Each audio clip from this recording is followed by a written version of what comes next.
Економски раст, дигитални политики и иновации во економијата, усогласување на економскиот потенцијал на земјава со паметни инвестиции, примена на вештачка интелигенција, враќање на инвестициите и улогата на диаспората во националниот раст е фокусот на овогодишниот самит Македонија 2025, на кој ќе се организираат 5 лидерски средби, 14 панели, 2 настани за вмрежување и 8 засебни обуки и работилници за компании, млади таленти и владини институции.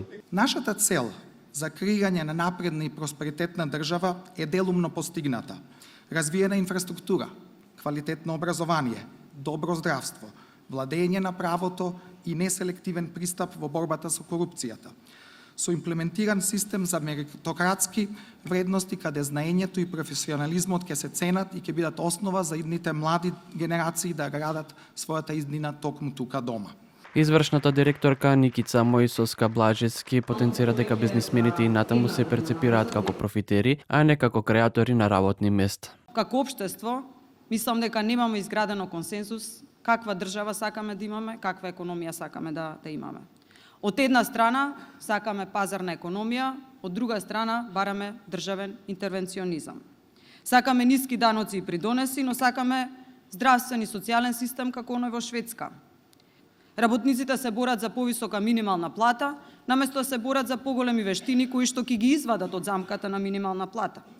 Во рамки на самитот учествуваше и премиерот Христијан Мицкоски, кој вели дека економијата во Македонија има потенцијал, кој истакна дека уште од првиот ден од преземањето на власта се соочиле со многу предизвици. Државата била во слободен пат и им било потребно речиси година дена за стабилизација и веќе се испорачуваат резултати за подобар живот на граѓаните. Луѓето имаат очекувања сега и веднаш за многу работи да се случат и тоа е природно. И тоа не треба да се занемари, но не треба ни да се обвинуваат луѓето и не треба да бараме разбирање. Зашто се тие нетрпеливи? Затоа што, како што и вие рековте, повеќе од 3 децении премногу ветувања, но многу малку испорака. Ова е 14-то издание на самитот Македонија 2025 со 5-дневна агенда и над 700 гости на кои ќе се зборува за економскиот развој во годините што доаѓаат, вклучување на модерните алатки за олеснување на економските процеси, тоест процесот за дигитализација.